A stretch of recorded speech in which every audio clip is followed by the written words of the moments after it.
My name is Robert Cordova, and 5 years ago I left my first professional job working at a climate change think tank. The think tank I worked for was a pawn in a much larger world. We weren't going to stop climate change. During my long wandering time of underemployment, I spent a lot of time on the internet. I came up with 3 basic observations. 1. The American media is non-stop bullshit. Hold it. 2. American politicians constantly lie. Those charges are utterly false. 3. I don't need an expert to tell me what my eyes can see.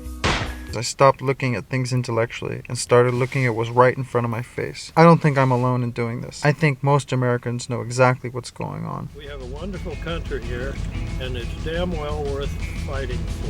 We'd like to continue our way of life, which in some ways is expensive and demands oil. What they put in the media and the papers is about this much of the real deal. American values. We talk about peace, freedom. I think it's just all interwoven. It is, I think, everybody's grand hope that we survive and that we reach a golden age of enlightenment and maturity. It's important to recall why America and our allies were compelled to fight a war in Afghanistan in the first place. I tremble. I looked up at the monitor. I'm like, wow, they're showing a pretty old war movie this time of morning.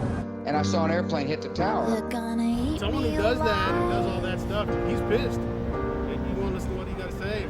Should have bombed the shit out of them. You got to get to the root problems, otherwise it keeps coming back. I'm aware that there's still some who would question or even justify the offense of 9/11. They have the hijackers on film going through the airport. You have to fight. If you don't, you're going to be taken out.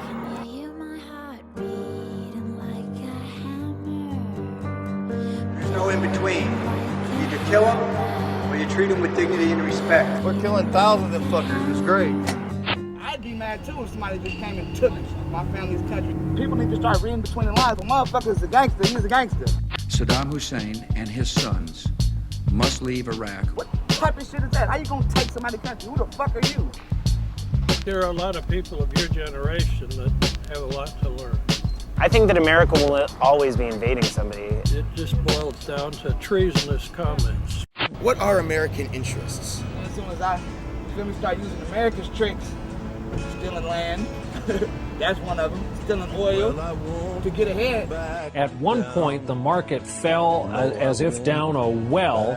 The real terrorists are the people that keep leading us astray. They still talking about, oh, we don't have enough money. We don't have enough money. We continue to spend and spend and spend. Will you tell the American people to whom you lent $2.2 trillion of their dollars? It's on our website. Yeah. So all that information is available. I don't know when the day is done for petroleum. Our cumulative actions as humans on this planet are having effects. It's not the end of the world. After so long, we can't live here, right? Because it's going to be so hot. So where are we going to go? Where are we going to go? I've been looking at property up in Alaska and Montana and trying to get a place set up away from the big colonies of people, stocking up on food and ammo and guns. We try to think about, the person that you've harmed and saying, what kind of person was he? I haven't had a job in 10 years. I haven't had a job. I can't compete against illegal labor. I lost my house in Sandy. My wife went and moved in with a Mexican because he had a job. Donde está tu corazón? Where's your heart, people? Look at the history that you learned in high school. When they came out of Europe, if it was good, they took Venus and whatever's for us is too hot to live with. And now this is getting too hot. And once it does, if we can't live on Mars, we're going to burn up. Right? If you say what you feel, don't worry that somebody else isn't going to like it. Because this is supposed to be the land of the free.